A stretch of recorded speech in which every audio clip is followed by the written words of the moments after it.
Quelle est l'efficacité des compléments alimentaires, vitamines, minéraux, oligo-éléments et d'autres substances dans le traitement du cancer de la prostate? C'est le sujet que nous allons aborder aujourd'hui. Bienvenue sur Orthodiète, la chaîne où on parle de médecine orthomoléculaire. Alors on parle très souvent de différents types de vitamines, de minéraux, d'oligo-éléments, de substances phytothérapeutiques, d'herbes médicinales, de traitements complémentaires, etc., d'homéopathie, etc., etc. Et on les relie au cancer en disant voilà, ça a un effet thérapeutique, etc., en sortant une étude ou quelques études, voilà, en disant voilà, ça fonctionne, on a des résultats probants, c'est beaucoup plus efficace que la chimiothérapie, parfois même c'est 10 fois plus efficace que la chimiothérapie ou le traitement classique, etc. Bon, vous avez compris que c'est pas vrai. C'est pas vrai parce que tout simplement, comme j'ai déjà expliqué dans une précédente vidéo, la chimiothérapie, bon, enfin, quand je dis la chimiothérapie, c'est-à-dire le traitement classique, parce qu'on n'a pas que la chimiothérapie, il y a chimiothérapie, radiothérapie, il y a la chirurgie aussi, et puis il y a toute la panoplie de traitements adjuvants hein, qui servent à réduire la douleur, l'inflammation, etc. Donc ça c'est le traitement classique, hein. On a un traitement classique qui est bien structuré avec des protocoles bien précis, etc. et qui permet une guérison, une rémission, qui permet peut-être de stopper la progression dans certains cas du cancer.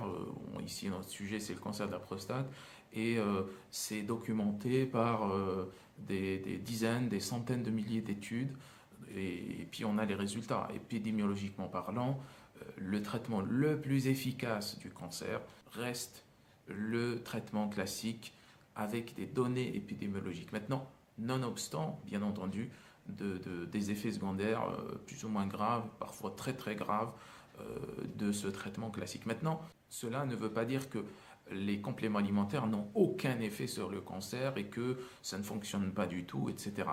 Alors, en fait, il n'y a pas quelque chose qu'on appellerait les compléments alimentaires, hein. Il n'y a pas une masse homogène qu'on appellerait de substances qu'on appellerait les compléments alimentaires.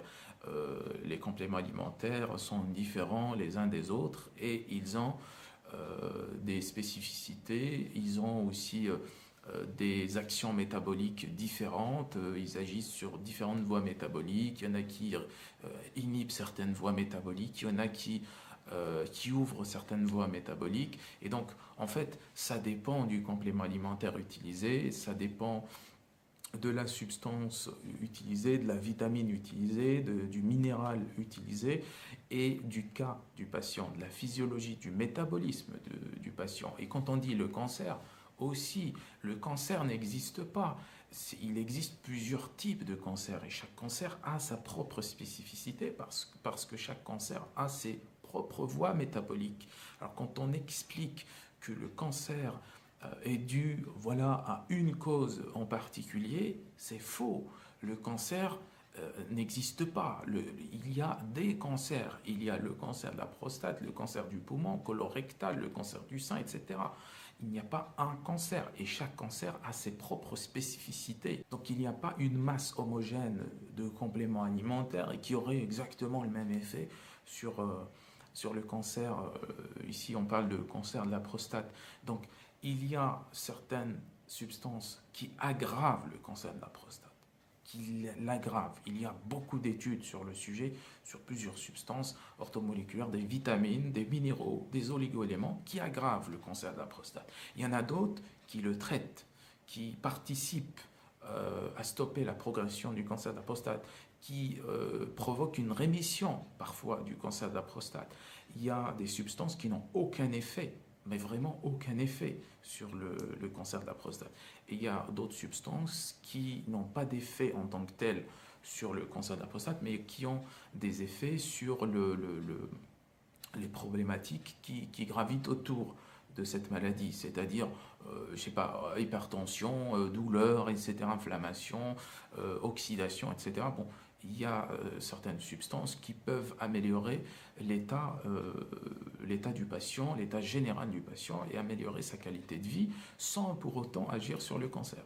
Il y a des substances qui peuvent prévenir les effets secondaires du traitement classique, mais si vous voulez, le traitement classique reste la référence de traitement du cancer, tout simplement.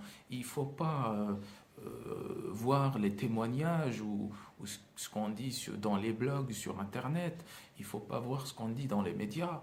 Il ne faut pas voir ce qu'on dit dans des livres de propagande. Il faut aller chercher l'information scientifique à la source. Et la source, c'est l'étude scientifique et pas n'importe quelle étude scientifique. Ce sont les essais cliniques, les essais précliniques, les essais in vitro, les études in vitro, et puis les revues de la littérature qui étudient ce type d'études scientifiques. Donc, il faut voir les études scientifiques qui ont une bonne méthodologie. Vous voyez? Donc, c'est pas en sortant une étude publiée sur PubMed qu'on va prouver qu'une substance a un effet anticancéreux ou pas.